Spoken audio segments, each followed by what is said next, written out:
con la institución cultural Chuncachaki de Morcoya, Sucre, Lucanas, Ayacucho, con nuestros maestros de Runa Siminchi, Walter Chalco o Don Aldoradín, que han venido para representar y hablarnos sobre esta costumbre, cómo se baila en este pueblo. Walter, cuéntanos. Bueno, el baile es, o la danza es Jaili Machu. Jaili Machu, que quiere decir... quiere decir también baile de los cóndores. Baile de los cóndores. Odón, ¿cuál es la característica de este baile? El baile, la característica principal es que se baila para la primera floración de la naturaleza, de la madre tierra.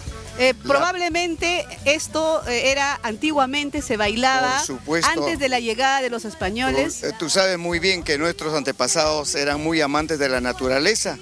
Y entonces ellos a la primera floración tenían que con regocijo recibirlos. Celebrar. Claro, y la primera lluvia, más que nada, la primera lluvia. Eso se celebra también en todo el mundo andino. Efectivamente. Y sea ahora relacionado con la Navidad. Por allí también el nombre de Jaili, porque el himno antiguo para el triunfo es Jaili. Jaili. De ahí viene el nombre. Algunos lo conocen también como Guailía. Guailía y pastores. Hoy vamos a ver cómo se baila en este pueblo de Morcoya. Además que usted tienes un evento, tú este domingo.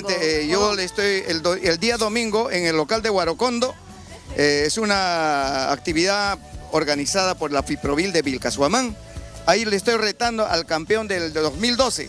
Ya. A Terremoto. A ver, vamos a ver ahora cómo baila. Yo soy el cóndor del Jaguará. Vamos a ver, hoy nos vas a demostrar cómo se baila el Jaili. ¿Cómo se dice? Jaili Machu. Jaili Machu. Hoy nos representa este baile especial de Lucanas, Sucre, Ayacucho. Los dejamos con pastores y guailillas de Sucre y Lucanas, región Ayacucho.